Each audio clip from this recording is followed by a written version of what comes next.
Coucou tout le monde, j'espère que vous allez très bien et bienvenue dans cette nouvelle vidéo qui sera également la dernière vidéo de l'année 2025. Dans cette vidéo, je voulais faire comme l'année dernière où j'avais fait un récap de tous les livres que j'avais lus en 2024 du coup, et là en 2025. Mais cette année, j'ai lu 95 livres il me semble, et je pense que ça serait un petit peu trop long de parler de chaque livre. Du coup, on va le faire un peu différemment, c'est qu'on va faire un book tag où j'ai, je pense, 25-26 questions. Et je pense que ça serait une façon un peu plus agréable et dynamique de le faire. Si j'arrive à faire deux choses en même temps, j'aimerais faire ça en commençant à construire ce book nook que j'ai eu pour Noël. Après, je suis assez mauvaise pour faire plusieurs choses en même temps, donc on verra si j'y arrive. Par contre, je suis navrée pour cet éclairage désastreux, mais si on l'a pas, vraiment, on voit rien.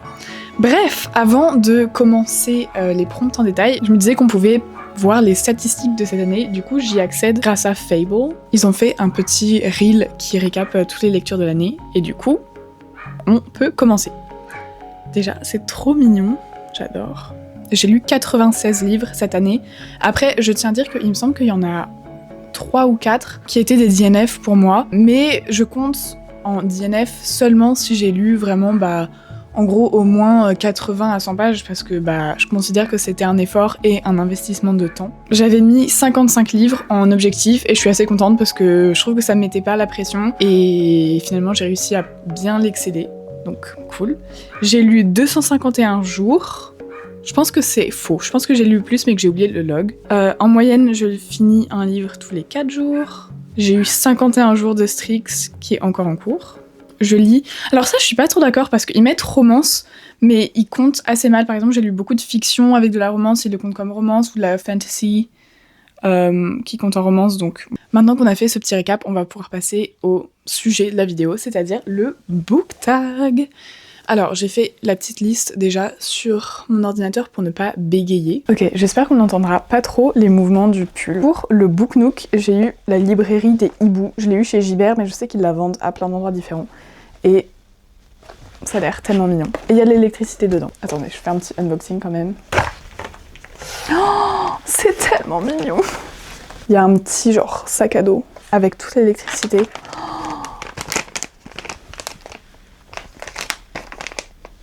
C'est trop mignon. Les instructions, et après on a toutes les structures, les fenêtres et tous les stickers.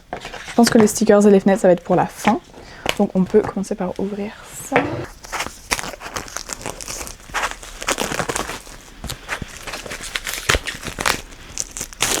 La première question, c'est la meilleure recommandation que j'ai eue cette année. Il faut savoir que je reçois pas beaucoup de recommandations de la part de mes amis ou de mes proches parce que soit c'est des gens qui lisent pas trop, soit c'est des gens où on a vraiment des goûts mais opposés. Du coup, les recommandations que je reçois, c'est de la part des youtubeurs que je suis. Et alors, j'ai 3 réponses pour ce prompt. Le premier, c'est The Bright Years de Sarah DeMoff que j'ai lu assez récemment et il me semble que je l'ai lu en vidéo, donc vous avez vu mes réactions. C'est une fiction qui parle des traumas intergénérationnels et des dynamiques de famille quand le traumatisme, en gros, coule dans les veines des gens. Et c'était une recommandation de Sarah Caroli, qui est vraiment ma top youtubeuse. J'étais top 5% de ses viewers, bref.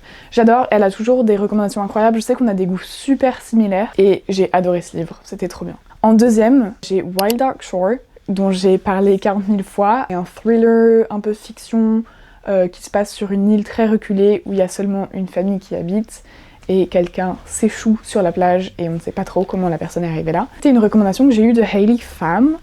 Il me semble qu'elle avait d'ailleurs elle-même reçu cette recommandation de la part de l'équipe de Book of the Month. Si vous suivez un peu les influenceurs livres anglophones, ils font tous des collabs avec Book of the Month. J'espère qu'un jour ils feront les abonnements en France parce que j'adorerais avoir ça. Et donc l'équipe lui avait recommandé ce livre et j'ai tellement aimé. Et ensuite, la troisième recommandation, il me semble que celle-là, je l'ai eue de Destiny Sidwell, qui est elle aussi une de mes top youtubeuses, que je regarde tout le temps, qui était aussi dans mon top 5. Et c'était If It Makes You Happy, qui était une romance qui se passe dans les années 90, qui est vraiment, mais si Gilmore Girls était un livre. Ça se passe dans une petite ville où t'as quelqu'un qui arrive parce qu'elle doit s'occuper de l'auberge de ses parents pendant 6 mois et donc elle doit bouger dans cette petite ville. Elle noue une relation assez forte avec son voisin qui est single dad. Et bref, c'est vraiment romance type mais trop mignonne. Donc ça, c'était parmi mes meilleures recommandations. On note que je n'ai pas commencé à construire. Je pense que je ne vais pas réussir à faire du multitasking. La deuxième question, c'était le livre le plus décevant de l'année. Et je vais en mettre 3. D'abord, ça va être un peu surprenant, mais pour moi c'était Onyx Storm, qui est le 3e livre de la série Fourth Wing. Et c'est un peu particulier parce que je pense que je lui ai donné 4 étoiles et que j'ai quand même beaucoup aimé. Mais alors déjà, avec du recul, je pense pas que ça méritait une note aussi haute parce que je ne me souviens de rien qui s'est passé et je me souviens juste que j'ai donné une très bonne note parce que la fin était vraiment folle, mais sinon tout le processus, toute l'histoire du livre qui était quand même assez long, ça devait être 500 ou 600 pages, bah en fait c'était assez répétitif, j'ai pas trop vu de différence par rapport au livre précédent et je trouve que, et ça je l'ai déjà dit, les livres 2 et 3 ne sont vraiment pas au niveau du premier livre. Mais je sais que là l'auteur prend son temps pour écrire le 4e livre, donc avec un peu de chance ça va remonter de niveau. Mais donc ça c'était quand même une déception pour moi, même si sur le moment j'ai beaucoup aimé. Ensuite, pour continuer dans les séries fantastiques, mon autre déception c'était Rebel Witch, qui est le 2e livre de la duologie Heartless Hunter. Alors également, pour beaucoup de ces livres, je vous en ai déjà parlé, donc j'ai pas trop envie de m'attarder dessus et de répéter ce que je dis à chaque fois. C'est un livre fantastique qui suit une sorcière dans un royaume où les sorcières sont menacées de mort et le plus grand chasseur de sorcières du royaume. Mais alors j'ai vraiment pas du tout aimé le 2e livre, je l'ai trouvé assez ennuyeux, j'ai pas trop aimé la romance, j'ai pas trop aimé l'action et je l'ai un peu effacé de ma mémoire et je suis un peu triste parce que j'avais vraiment beaucoup aimé le premier. Et ensuite le 3e livre qui m'a déçu c'était Fearless de Lauren Roberts, qui est le 3e et dernier livre dans la série Powerless. Également j'avais beaucoup aimé le premier livre de cette série, j'avais moins aimé le 2e et j'ai encore moins été convaincue par le 3e. Enfin je m'attendais à quelque chose d'un peu plus grandiose pour terminer une série qui a eu autant de succès. Mais franchement j'étais assez ennuyée, j'ai trouvé que c'était un peu répétitif et qu'il y avait surtout beaucoup de choses qui auraient pu être exploitées qui n'ont pas été exploitées, notamment un personnage qu'on a découvert dans une nouvelle entre les livres. Je sais pas, j'ai vraiment été très très déçue par ce livre. Donc voilà, ça c'était mes 3 déceptions. J'aime vraiment tellement ce sac. Mais c'est pas grave parce qu'il y a eu d'autres très très bons livres. Et encore une fois, je tiens à préciser que c'est évidemment hyper subjectif et que je sais qu'il y a beaucoup de gens qui ont aimé ces livres et bah c'est complètement normal, chacun a ses goûts et je critique pas du tout si vous avez aimé ces livres, tant mieux pour vous. Ok, ensuite le 3e prompt, c'est un livre underdog que tu as vraiment adoré. C'est les livres qui n'ont pas forcément eu autant de succès ou dont on n'a pas trop entendu parler. Pour moi, le livre vraiment qui sort du lot, c'était Slanting Towards the Sea, dont je vous ai parlé récemment. Entre la fiction et la romance en Croatie dans les années 2000, et on suit vraiment le parcours d'une femme qui a l'impression d'être perdue dans sa vie, qui trouve plus vraiment de sens à sa vie. On la suit essayer de se reconstruire, on essaie de comprendre ce qui s'est passé dans son passé, etc. C'est vraiment ce livre, je n'en ai jamais entendu parler, et je l'ai découvert par Sarah Caroli, encore vraiment la reine des recommandations. L'écriture était magnifique, l'atmosphère était vraiment unique, et puis après juste l'histoire du personnage, j'ai beaucoup aimé. Ensuite, le 4e prompt, c'est un livre surcoté que tu as lu cette année, et c'est un livre que j'ai lu très récemment parce que je l'avais mis sur ma TBR de décembre, donc je l'ai lu, et c'était Good Spirits. Je pense qu'il a été très hypé parce que tout le monde disait que c'était la meilleure romance de Noël de l'année ou de leur vie, je sais pas quoi. Vraiment, j'en ai beaucoup entendu parler, et alors oui, c'était bien. Après, ça m'a vraiment pas transcendé du tout. Donc pour moi c'était un peu trop hypé, surcoté. C'est bon, il faudra juste que je mette des piles qui sont pas fournies.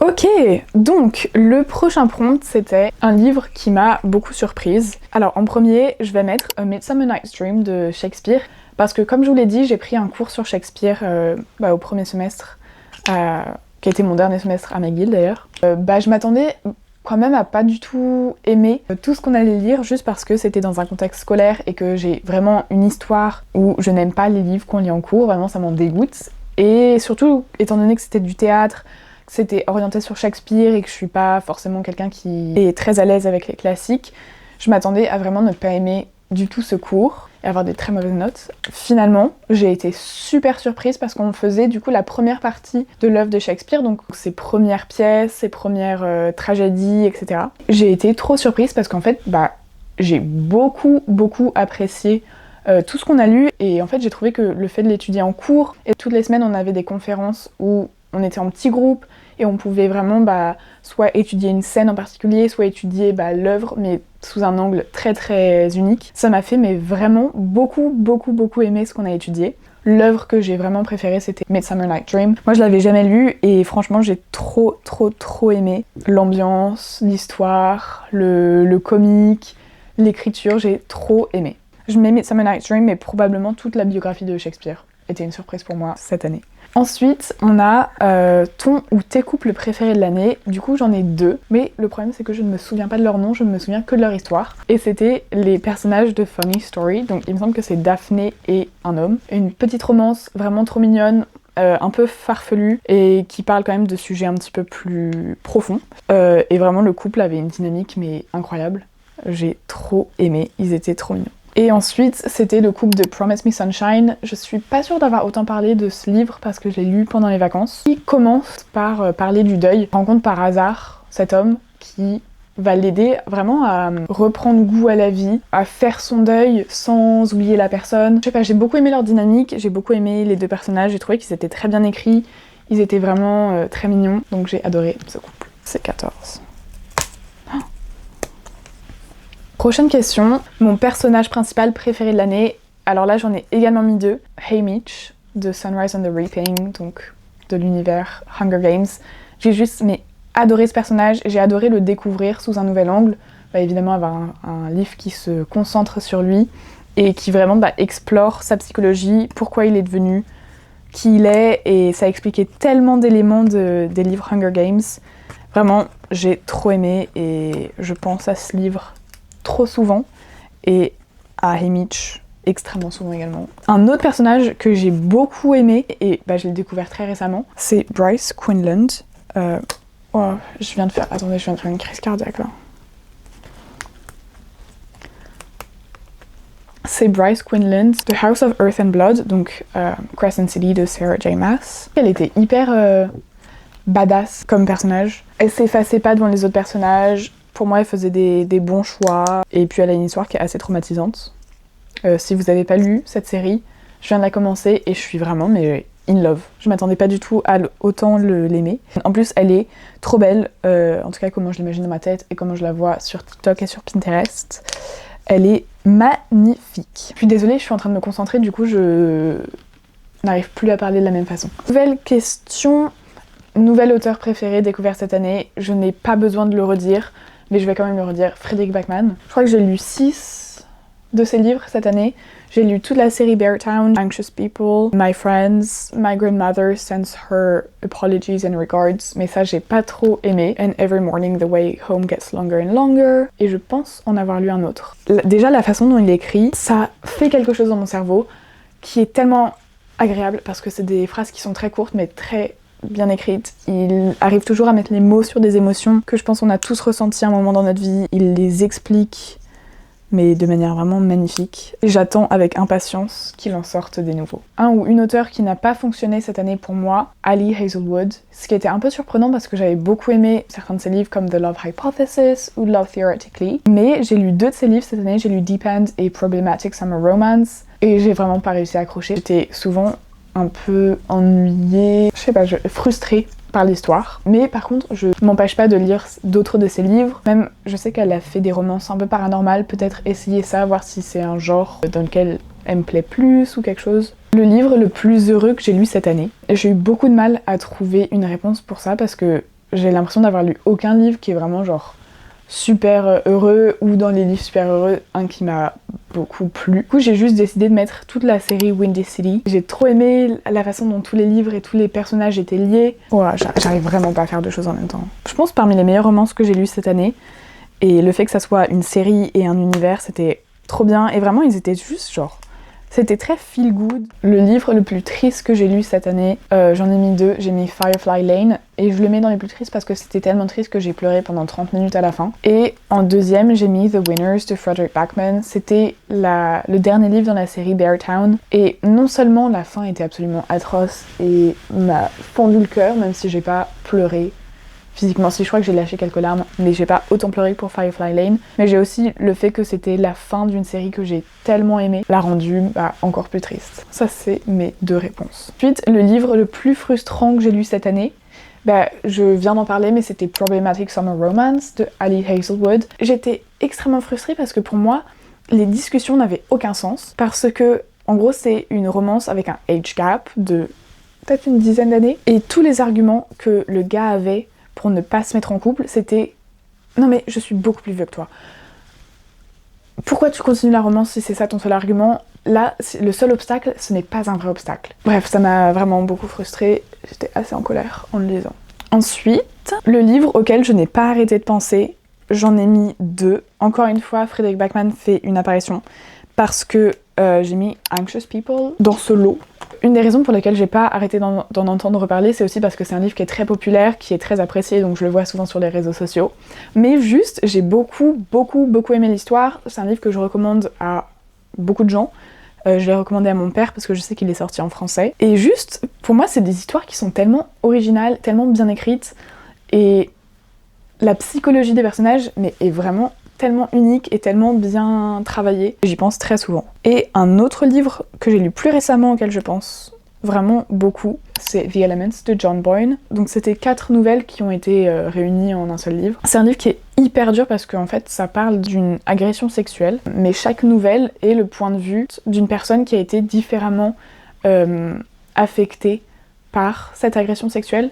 On a la victime, on a the perpetrator, on a une personne qui a laissé les choses se passer, et on a le complice. Et par exemple, contrairement à A Little Life, pour moi c'était pas du trauma porn, parce qu'après j'ai regardé des interviews de l'auteur, je voulais voir si c'était quelqu'un qui voulait juste infliger du mal à ses lecteurs, ou s'il y avait une raison pour laquelle il avait écrit des histoires comme ça. Et la façon dont il écrit, déjà, c'est quelque chose qu'il a confronté pendant sa jeunesse, et donc pour lui c'était important de pouvoir en parler. Il a vraiment voulu écrire cette histoire pour montrer l'espoir qui reste dans la vie d'une victime. En gros, il voulait montrer que il n'avait pas perdu tout espoir en l'humanité.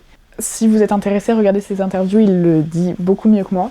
Mais bref, et du coup c'est un livre qui m'a beaucoup touchée et qui m'a beaucoup surprise et auquel je pense très souvent. Ensuite, un livre impopulaire que j'ai adoré, The Compound.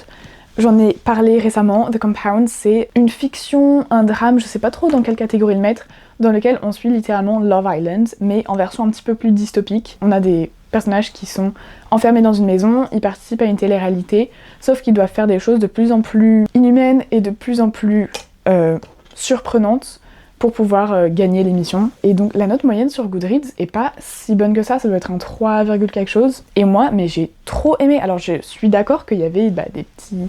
Il manquait 2-3 trucs, il y avait des éléments où j'aurais beaucoup aimé avoir la réponse. Peut-être que le livre aurait pu être un peu plus long, mais j'ai trop aimé, c'était trop bien, genre c'était hyper original comme concept. Ensuite, un livre que tu pensais adorer mais que tu n'as pas aimé. Je vous en ai également déjà parlé, pour moi c'était The Night and the Moth de Rachel Gillig, qui est un livre fantastique, très gothique, et vraiment, je tiens à dire que je n'ai jamais eu autant de volonté à aimer un livre parce que c'est une auteure que j'aime vraiment beaucoup, qui a écrit One Dark Window, et vraiment, mais j'ai adoré ce livre et elle écrit très très bien.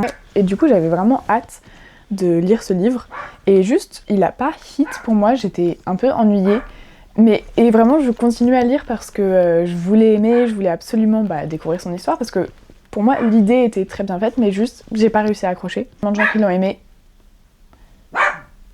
Pardon, c'est mon chien, si vous entendez en arrière-plan. Il y a énormément de gens qui l'ont aimé, il a une très bonne note moyenne sur Goodreads, et ça me fait tellement plaisir parce que j'adore cette auteure, et je vois qu'elle mérite les bons retours, et ça me fait plaisir. Ensuite, c'est le livre au concept le plus original que tu as lu cette année. The Compound, dont je viens de vous parler. J'ai pas besoin de réexpliquer, mais l'aspect télé-réalité était trop bien. Et ensuite, The Favourite de Lane Fargo. C'est un concept original, juste peut-être dans la façon dont c'est écrit, qui me fait penser un peu à Daisy Jones and the Six, dans le sens où on a cet aspect documentaire, interview par plein de gens de l'histoire, et l'histoire est éclaircie par les 2 personnages principaux. Ensuite, un livre que je pourrais relire immédiatement, toute la série Beartown. Ces 3 livres, et j'ai vraiment envie de les relire parce que je pense qu'une fois que tu connais l'histoire, que tu sais le destin de chaque personnage, ça doit tellement transformer la façon dont tu lis, dont tu comprends les personnages. Par contre, est-ce que émotionnellement je suis prête à faire ça? Je ne suis pas sûre. Mais j'ai très très envie de la relire très bientôt. Donc voilà. Ok, ensuite, mes couvertures préférées de l'année. C'est le livre que j'ai commencé le plus récemment et que je n'aurai pas fini en 2025, donc ça sera pour 2026. mais c'est Alchemize de Senlin Yu. Est-ce qu'on peut parler de à quel point ce livre est incroyable et magnifique? Déjà, j'adore l'art de la couverture parce que t'as vraiment l'impression que c'est un livre d'époque, tu sais pas vraiment si c'est un classique ou un livre contemporain. Et après, ça c'est l'édition spéciale, mais tellement beau. Donc pour moi, ça takes the cake. Une autre couverture que j'ai beaucoup aimée, c'était The Book That Burned the World. La couverture est juste magnifique, les détails sont incroyables et malheureusement c'est un livre que j'ai DNF. Et pareil, j'ai vraiment mes données de ma personne, j'ai dû lire presque peut-être 200 pages, mais juste j'ai été hyper ennuyée parce que il se passait toujours la même chose. Et là où le concept de l'histoire pour moi était vraiment dingue, la réalisation m'a pas trop plu. C'était super répétitif où les personnages marchaient dans cette bibliothèque géante tout le temps pour chercher quelque chose. Et ouais, c'était peut-être trop lent à mon goût, mais la couverture était magnifique. Et enfin, j'ai mentionné ce livre tout à l'heure, mais la couverture de Promise Me Sunshine, je la trouve absolument magnifique. Elle a des couleurs, mais magnifiques, on dirait une peinture. Voilà, trop aimé. Bravo aux designers des couvertures. D'ailleurs, je me disais, si j'avais été une artiste, c'est vraiment un métier que j'aurais adoré faire. Genre designer de couverture de livres, job de zinzin, talent de zinzin également. On a un livre que tu aurais aimé lire cette année. Également, j'en ai mis plusieurs. On avait 2 qui étaient dans ma TBR de décembre et je n'ai pas réussi à les lire. C'était Saving Six de Chloe Walsh et The Will of the Many de James Arlington. Je pense que j'ai juste pas eu le temps de les lire, mais je sais qu'ils seront sur ma priorité pour le début de 2026. Ensuite, découlant de ce prompt, on a lecture prioritaire pour l'année prochaine. Donc comme je viens de dire, il y a ces livres-là. Mais aussi, un autre livre fantastique, c'est Shield of Sparrows de Daphne Perry. C'est son premier livre fantastique, il me semble qu'elle faisait des sortes de romances, mais avec un élément de mystère avant. Et juste, je n'arrive pas à trouver ce livre en dessous de 30 €. Du coup, j'attends qu'il sorte en plus petit format pour qu'il soit à un prix raisonnable. Ça fait depuis qu'il est sorti que j'ai envie de le lire, mais je ne le trouve nulle part, ou sinon je le trouve trop cher.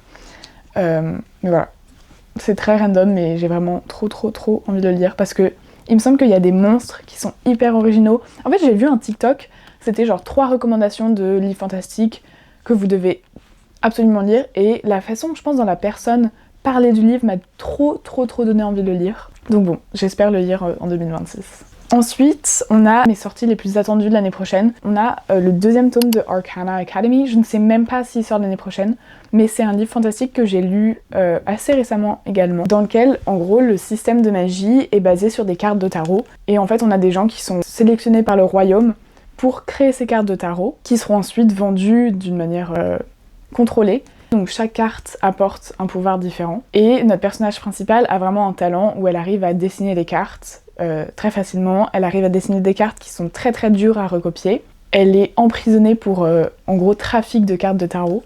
Et quelqu'un a des intérêts à la garder en vie. Et donc, pour ne pas qu'elle meure, elle est infiltrée comme élève à la Arcana Academy, où les gens apprennent à dessiner ces cartes de tarot. Et vraiment, juste, c'était trop bien. Ça mêlait romance et fantasy. Je sais pas, j'ai trop hâte pour le 2e livre. J'espère qu'il sera bien.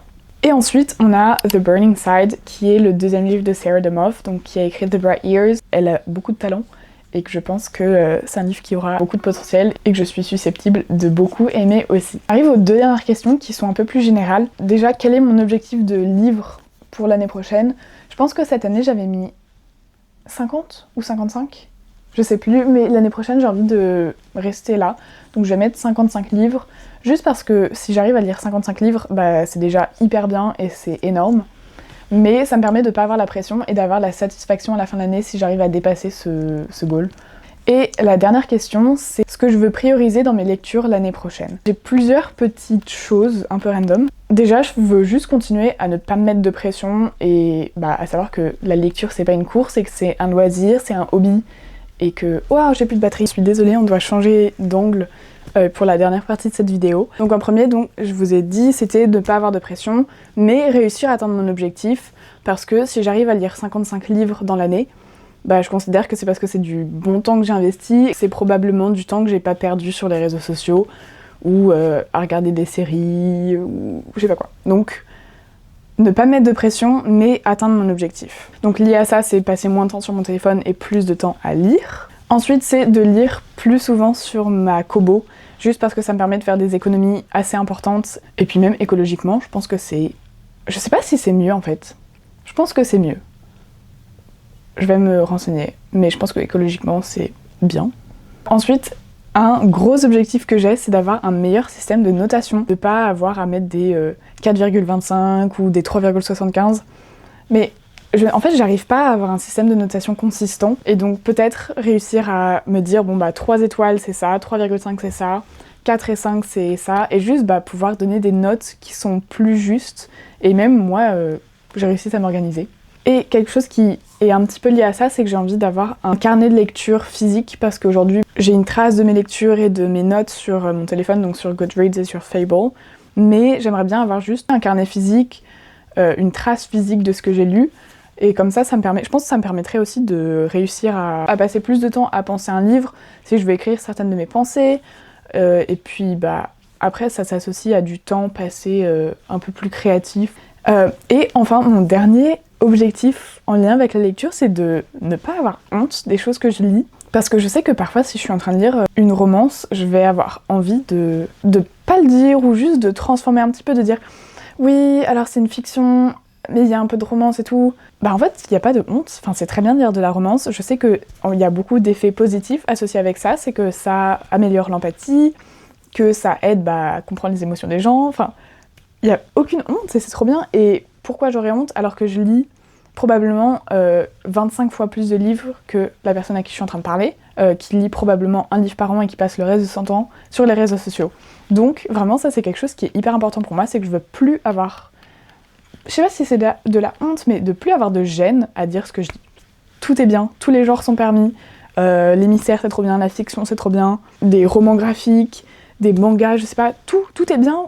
Enfin, à partir du moment où tu prends du temps pour lire, c'est hyper bon pour ton cerveau. Donc voilà, c'est vraiment, je ne veux pas avoir de gêne quant à ce que je lis. Même si un jour je décide de lire une dark romance et que c'est hyper dark et que... Voilà. C'est ok, parce que je suis en train de lire. Donc voilà, c'était tous mes objectifs. C'était le book tag de l'année 2025. J'espère que ça vous aura plu, j'espère que vous avez eu une bonne année de lecture, que vous avez des bonnes résolutions pour 2026. Et moi je vous fais des bisous, je vous souhaite une très bonne fin d'année 2025 et un très bon début d'année 2026. Donc gros bisous et on se retrouve très vite. Bisous. Juste, en effet, je ne sais pas faire plusieurs choses en même temps et je n'ai fait que ça en 1 heure. Donc maintenant je vais aller faire que ça au lieu de parler.